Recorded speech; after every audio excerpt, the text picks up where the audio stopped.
Pag mahilig nga ba sa karne, magkakaroon ka ng kidney stones? Tanong yan ng maraming mga followers natin through the messaging system. Sagutin natin once and for all again. Kasi recurrent naman yung mga ganitong tanungan, pero maganda na nare-remind tayo. Okay? Disclaimer, hindi porke kumain ka ng karne ay magkakaroon ka na ng kidney stone. Okay? Hindi yan automatic. Ha? Hindi yan automatic. Pero, pag inabuso mo na masyadong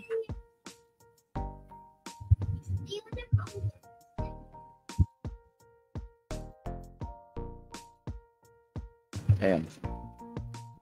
So, hindi naman porke na kumakain ka ng karne ay magkakaroon ka ng kidney stones. Ha? Pero may limits. Okay? Tandaan nyo lang na kapag ang recommended ng European Association of Urology is this, that you consume only 0.8 to 1 gram per kilogram body weight ng karne for your diet. Okay? Lagi lumalabas ng comment na ito, hindi naman gusto. Okay? So you have to try to measure what you're eating para mapababa yung risk ninyo na magkaroon ng kidney stone. Bakit? Bakit ka ba pag kumain ka ng masyadong maraming karne? Ito yung mga nangyayari sa urinary system natin kapag masyado kang mahilig kumain ng karne or masyadong marami yung consumption mo ng karne. Animal protein ang pinag-uusapan natin dito. Animal protein. So, pag plant-based protein, hindi ganun kataas yung risk ng pagkakaroon ng kidney stones. If sobra-sobra yung pagkonsumo ng karne, this happens. Hypocitraturia, ibig sabihin, mababa yung citrate mo sa ihi.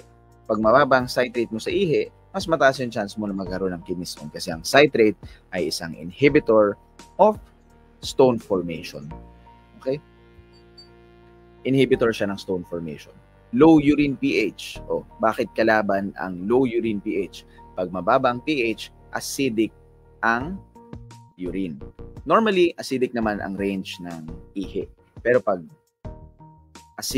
mas mababa yung pH level niya, mas acidic yung ihi, mataas yung chance mo na magbuo ng uric acid stones.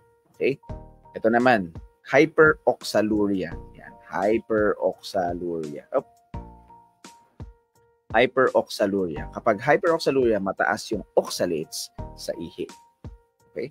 Kapag mataas ang oxalate sa ihi, ang oxalate, kung ang citrate ay inhibitor ng stone formation, ang oxalate ay promoter ng stone formation. Kasi kapag humalo ang oxalate sa calcium, nagkakaroon ng calcium oxalate. Isa sa mga most common stones sa urinary tract. Okay? And another one is hyperuricosuria. Ibig sabihin mataas ang uric acid sa ihi. So, mas mataas ang chances mo to form uric acid stones. Okay? That's just a gentle reminder for everyone. Kasi lahat naman tayo, normal naman na kumonsumo ng karne. It's part of a normal and healthy diet. Only when you have limits. Again, the recommendation is 0.8 to 1 gram per kilogram body weight ng animal protein per day para makaiwas ka sa stone formation.